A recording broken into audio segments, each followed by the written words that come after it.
কালকের দিনটা এতটা ঠান্ডা ছিল, খুব বৃষ্টি ছিল। আমি বৃষ্টিতে ভিজলাম। এরপর গোসল করলাম, রেডি হলাম। ভাবতেছি এমনিতেই আমি ঘুরতে অনেক পছন্দ করি। যেটা আমি বলেছি আগের ভিডিওতে যে গরম হোক, ঠান্ডা হোক, রোদ হোক, বৃষ্টি হোক আমার ঘুরতে খুব ভালো লাগে। তো হঠাৎ মনে হলো আমার বাড়ির পাশে একটা জায়গা আছে খুব সুন্দর। তো সেখানে আমি রওনা দিলাম। যদিও সেখানে একটা বাড়ি বাট প্লেসটা অনেক সুন্দর ছিল। তো এখানে হচ্ছে মাটির রাস্তা। ও আমি চলে এলাম। হাই সবাই কেমন আছো? আসসালামু আলাইকুম। দেখো আমার পিছনের বাড়িটা অনেক সুন্দর এবং এখানের প্লেসটাও অনেক সুন্দর। যেখানে যে কেউ আসলে তাদের মন ভালো হবে। এখানে বাচ্চারা, বড়রা, ছোটরা হ্যাঁ, সবাই আসে কিছুটা সময় কাটানোর জন্য। এখানে বসার জন্য একটা জায়গা আছে। একটা না বিভিন্ন জায়গা আছে, বিভিন্ন প্লেস আছে। যাই হোক এখানে দেখো কত সুন্দর ফুল। তো এই ফুলের মাঝে আমার ইচ্ছে হলো আমি একটু ফুলের মাঝে গিয়ে একটু ঢং করি। তোমাদের সামনে যেহেতু আসছি তো একটু ঢং না করলে হয়? আর তাছাড়া এত সুন্দর একটা জায়গা। তো আমি খুব ঢং করতে শুরু করলাম। এরপরে আবার একটু সামনের ক্যামেরায় আমার নিজেকে দেখলাম যে আসলে আমি দেখতে কিরকম। তো এরপরে দেখি পুকুরে কিছু হাঁস সাঁতার কাটতেছে। এতটা সুন্দর লাগছিল যে ওদের সাথে মনে হচ্ছিল আমিও যেন সাঁতার কাটি। যদিও আমার বাড়ি না। আমার বাড়ি হলো নিশ্চয়ই আমি ওদের সাথে সাঁতার কাটতাম। সেখানে সূর্যি মামাটা মনে হচ্ছে গোসল করবে, ডুব দিচ্ছে। ওয়াও! এখানে দেখো কত কিউট একটা ফড়িং। তোমরা কি বলো আমি জানি না। আমাকে কমেন্টে বলে যাও। তো আমি ওকে সামনে থেকে একটু ভিডিও করতে গিয়েছিলাম। তো হঠাৎ ও উড়ে চলে গেল।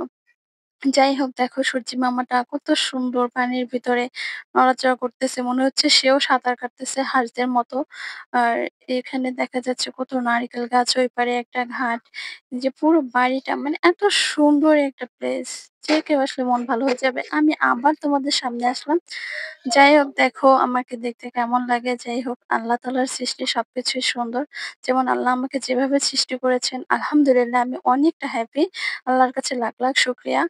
আর এরপর দেখো সেই ঘাসগুলো যেখানে ফড়িংটা বসছিল, আমার মনে হচ্ছিল আমি ঘাসগুলো হাত থেকে ধরি।